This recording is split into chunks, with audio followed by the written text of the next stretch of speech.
O senhor teve embates com o ex-presidente por conta dos ataques dele às vacinas, ao uso de máscaras e à política de isolamento. O senhor atribui a essa resistência do Bolsonaro, o fato de o Brasil integrar o auge da lista de países com mais fortes mortes na Covid? Bom, veja bem, eu defendo uma tese e eu implantei ela no meu estado de Goiás, tá certo? Se tiveram seguidores de achar que não deveria ser vacinado, não foi aqui no meu governo. Foi o presidente que incentivou. Eu fiz toda a política para que ela acontecesse, tá certo? O senhor responsabiliza ele? Você também se lembra das votações que nós tivemos no Congresso Nacional, tá? Que criaram de dia para a noite a pílula do câncer. E quantas pessoas mataram também com aquela irresponsabilidade de achar que a pessoa que estava fazendo o protocolo, de repente passaram a tomar uma pílula, e quantos não morreram? Aliás, o Bolsonaro é que promoveu essa pílula falta da vacina. Sem dúvida alguma. Então, aliás, o Bolsonaro que promoveu no Congresso. Eu não tenho de maneira nenhuma, isso aí não recai sobre a minha consciência, porque eu enfrentei isso desde a primeira hora. Não é sobre o senhor, é sobre o Bolsonaro. E foi o primeiro. Então, não tem. Eu acho que nós temos aqui de avaliar comportamento dos políticos no Brasil, tá certo? Agora, eu sou daquela tese, tá certo? É muito interessante o seguinte: no Brasil, isso é característico. Quando está no poder, é uma maravilha, todo mundo é maravilhoso, a imprensa fica toda, olha que coisa linda. A hora que perde, que é caçado, que vai para a cadeia, aí passa a ser o mais aviltado, mais agredido do mundo. Não faz parte do meu comportamento isso, Thales. Não faz parte. Eu sou um homem que eu brigo enquanto o meu adversário está de pé. A hora que ele está deitado, eu não brigo. Eu sou um homem que estenda a mão, às vezes, para que o cidadão se recupere. Então, essa tese de querer ser valente diante do cidadão caído, eu não respeito essas pessoas. Eu respeito os que têm coragem de enfrentar quando eles estão em posição acima da minha. Aí sim, eu respeito as pessoas. Então, essa tese de ficar julgando A, B ou C, tá isso, está aquilo, eu perguntaria a você, se ele estivesse no poder, será que teria toda essa análise hoje? Ô, governador, só uma coisa que eu acho que é muito interessante. Ele perdeu por 3 milhões de votos, tudo bem. E se ele não tivesse perdido por 3 milhões de votos? Essa análise estaria sendo feita hoje? Ele perdeu por causa dessa governador, eu só acho que ficou... Aí não deve fazer nada avançado naquilo que cabe à história julgar, tá bom? Cabe a mim fazer ação de governante. Eu agi na hora, eu tenho que me posicionar. Pá, acabou. Esse é o Ronaldo Caiado. Eu nunca tergiversei dessa posição no Congresso. É muito interessante esse ponto que o senhor está trazendo, porque o que a gente... Acho que até a pergunta do Josias inicial que disparou tudo isso foi sobre em relação ao 8 de janeiro, né?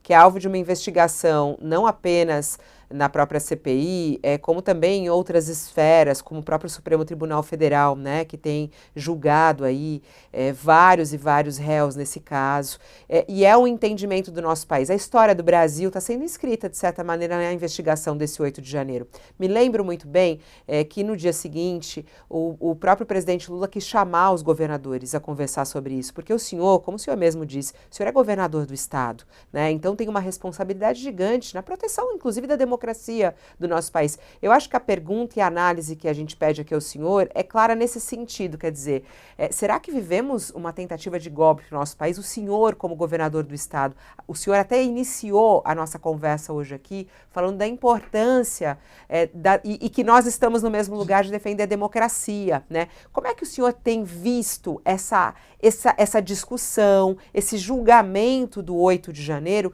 e que coloca como um alvo central um ex-presidente da República que pode ter tido uma conversa com militares tramando uma espécie de golpe? Isso está sendo esclarecido e investigado. Ninguém está dizendo aqui que foi isso ou que foi aquilo, né? O que a gente está querendo é uma análise sua como governador do estado e como um homem que defendeu a democracia, inclusive nessa questão das eleições. Como é que o senhor analisa, né, esse 8 de janeiro e uma possível participação de Bolsonaro nisso, ou a responsabilidade dele nisso? Olha, como deputado federal, eu já vi a casa ser várias vezes destruída. Plenário totalmente destruído, com invasões de sem terra, tá certo? Destruindo os corredores e o plenário da Câmara dos Deputados. Já vi botarem fogo em ministérios, depredarem pedágios, invadirem propriedades, matarem e sequestrarem produtores rurais. Já vi tudo isso. Esses excessos, eu não os acato. Esses excessos, seja o de 8 de janeiro, seja qualquer desses outros que eu citei aqui, tá certo? Eu jamais, tá certo, admitirei e jamais terá, da minha parte, Ronaldo Caiado, o meu apoio. Agora, que haja o mesmo tratamento para todos aqueles que infringem a lei, que desrespeitam o Estado Democrático de Direito, para aqueles que se acham vestidos de prerrogativas que a Constituição não lhes dá. Seja ele no 8 de janeiro, seja ele em qualquer outras dessas ações as quais eu as citei, e que, infelizmente, todas elas não tiveram aí a mesma tramitação que as de 8 de janeiro. Então, se dê um bom exemplo, independente de quem seja. É assim que deve se comportar o governo, tá certo? E o assunto em relação a golpe, deixar bem claro mais uma vez, não visto essa camisa, a vida inteira eu fiz o debate dentro do campo político. E se tem um homem no Brasil que pode dizer isso, sou eu. Porque quando eu criei o movimento da UDR, nós ali impedimos que tivesse uma guerra de secessão nesse país. Nós buscamos o debate para dentro do Congresso Nacional. Não foi na violência, não foi na agressão, não foi na destruição de A ou de B, mas foi naquele resultado da votação do plenário do Congresso Nacional. Então, eu jamais desviei da minha vida nessas posições. Em relação a 8 de janeiro, quando os demais atos que dilapidaram, destruíram, tá certo, qualquer bem público como propriedade privada, todos eles têm, da minha parte, total posição contrária a esses atos.